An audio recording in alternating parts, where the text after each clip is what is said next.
Stop for a moment before continuing. Let this question settle in your heart. Don't push it into a corner. Don't cover it with noise. Don't distract it with screens. Let it breathe within you. Because it's a question born where true love is born. In the wound, it's the same question that appears in the silence of the night. When you look at a photo, when you speak a name that no longer receives an answer, when the pain returns without warning, like a wave that surprises you, even on a calm day. Can they see me? Do they know what I'm going through? Do they feel it when I cry for their absence? That doubt is not weakness. It's the natural language of grief, and it's also, many times, the first step toward a deeper consolation. A consolation that doesn't rest on fantasies, but on faith and truth. For more than 50 years, thousands of people came before Padre Pio with that same question, broken by pain. They weren't seeking theories. They didn't want empty consolations or cold explanations. They wanted something most cannot give. Inner certainty, a real light to walk by when everything seems dark. And Padre Pio didn't respond with human ideas, nor with pretty phrases to get by. He responded with what he had seen, with what he had lived, with what heaven had allowed him to know. Because Padre Pio had an extraordinary gift. He saw the spiritual world with the same clarity with which we see the physical world. For him, the border between this life and eternity was not an impassable wall, but a thin veil. He listened to souls, spoke with them, received messages that didn't come from imagination, but from a deeper reality that many don't know. And what he discovered completely changes the way we understand death. Your loved ones are not far away. They haven't forgotten you. They're not trapped in an inaccessible darkness. They're closer than you imagine and perceive your life in a way that almost no one understands. But to understand it, there's something essential that Padre Pio repeated tirelessly. Death is not an ending. It's a door. And on the other side, love doesn't disappear. It's purified. It becomes cleaner, truer, freer from selfishness, more united with God. That truth, when it finally enters the heart, transforms grief. It doesn't erase it, but illuminates it. It doesn't eliminate tears, but gives them meaning. Padre Pio explained that souls don't lose their memory or identity when they die. They don't dissolve into nothingness. On the contrary, upon separating from the body, consciousness becomes clearer, deeper, freer. They remember every gesture of love, every sincere word, every silent sacrifice someone made for them. But they also understand things they couldn't understand in life. They understand why certain pains occurred. They understand the meaning of many trials. They understand the human limitations they once judged harshly. And above all, they forgive. Because from eternity one sees what's so hard to see here, that many wounds are born from fear, from exhaustion, from fragility, from each person's history. And that understanding doesn't cool love. It makes it stronger. A woman named Maria arrived at the convent one day, devastated. She had lost her mother after a painful illness. Her last words had been harsh, full of reproaches born from exhaustion and fear. Since then, Maria lived, consumed by guilt. She felt her mother had died believing she wasn't loved, and that guilt wouldn't let her breathe. It pursued her upon waking, struck her while eating, suffocated her when trying to sleep. As if grief weren't enough, she also carried an inner condemnation. Padre Pio listened to her in silence. Then he spoke to her with a serenity that didn't come from this world. He told her that her mother hadn't died believing that, because now she saw clearly. She saw that those words hadn't been born from hatred, but from pain, and she had forgiven her completely. Moreover, she had asked Padre Pio to tell her daughter to live in peace, not to carry a guilt that didn't come from God. Maria left transformed. The guilt that was destroying her vanished, because she understood something fundamental. True love isn't broken by a poorly spoken word when the heart, deep down, loves. And if you carry a similar guilt, listen to this calmly. If there were things left halfway, if there were phrases left unsaid, if there were pending embraces, your loved one is not trapped in that last instant. Eternity isn't reduced to a minute of pain. God is greater. Now then, souls perceive their families, but not as many imagine. They don't look with physical eyes or listen with human ears.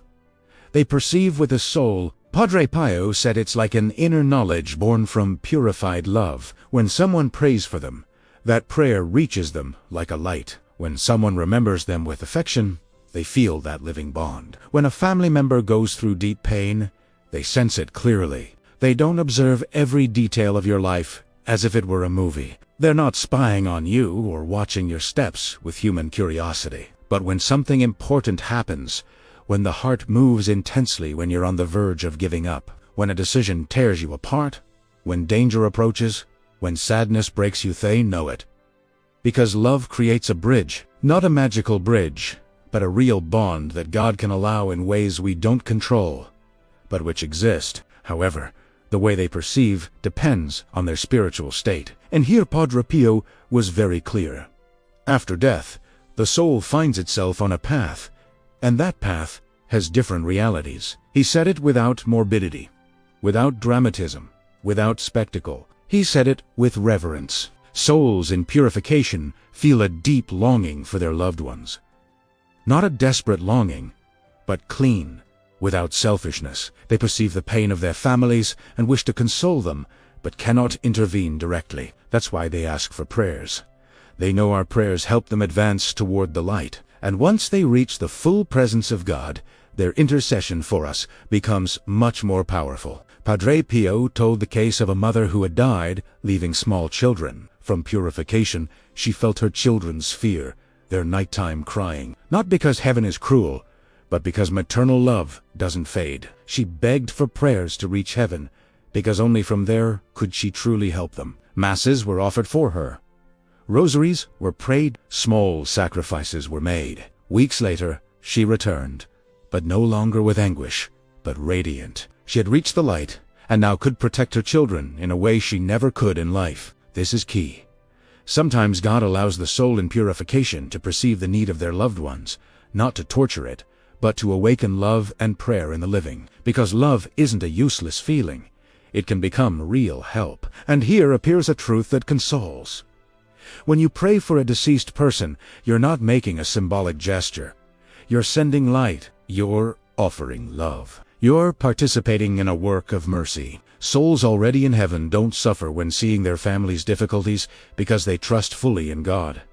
They know that even the hardest moments can become paths of growth. Padre Pio said that a father or mother in heaven cares for their children with more strength than when they were alive. Because they no longer have the limitations of the body, they can inspire good thoughts, ward off invisible dangers, illuminate important decisions. Perhaps you have felt, at some moment, an idea of goodness that appears just when you are about to fall. A strength to stop a reaction, a clarity to take a different route, a peace that doesn't fit with the external chaos. This can't be proven in a laboratory, but it's recognized in the soul. And when these things push you toward God, toward good, toward life, you can give thanks without fear. Because heaven doesn't compete with God.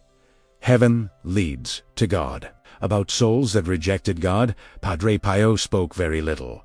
It was a painful subject. He warned that those souls cannot help anyone, not even themselves. That's why he insisted so much on praying for the living, while there's still time, while there's still a heart that can change, while the grace of repentance still exists. He didn't say it to frighten, but to awaken. Life is serious. Love is serious. Eternity is serious. Many asked if loved ones can send signs. Padre Pio responded with prudence. God, in his mercy, sometimes allows very delicate manifestations to console those who remain on earth. They're not spectacular apparitions or noisy phenomena. They're small signs, almost imperceptible to the senses, but profound for the heart. A dream full of peace, where the loved one appears serene, and upon waking an inexplicable calm remains, as if someone had arranged your interior. A memory that suddenly arises without reason, like an invitation to pray, not as simple nostalgia, but as a gentle touch. A familiar scent that appears during prayer without logical explanation, and instead of disturbing you, it envelops you with tenderness. An unexpected peace in the midst of tears, like an invisible embrace, as if loneliness broke for an instant. A coincidence, too precise to be casual. You open the Bible, and the exact verse you needed appears. You hear a word that sustains you. You receive a call at the exact moment. Padre Pio said these gifts aren't forced. They're not hunted, they're not demanded. They come when God wants, as consolation, not as entertainment. And here comes a necessary warning. Padre Pio insisted firmly on not seeking contact through prohibited practices. Nothing with mediums, nothing with seances, nothing with boards, nothing with rituals. That's not faith. It's an open door to deception and darkness. When pain is great, one can become vulnerable, and what seems like an answer can become confusion and fear. The only correct way is prayer. Prayer is safe, prayer is humble. Prayer unites you with God. It doesn't expose you to shadows. And what do souls desire most of all? They desire that you live in peace, not in guilt. They see clearly that guilt doesn't come from God.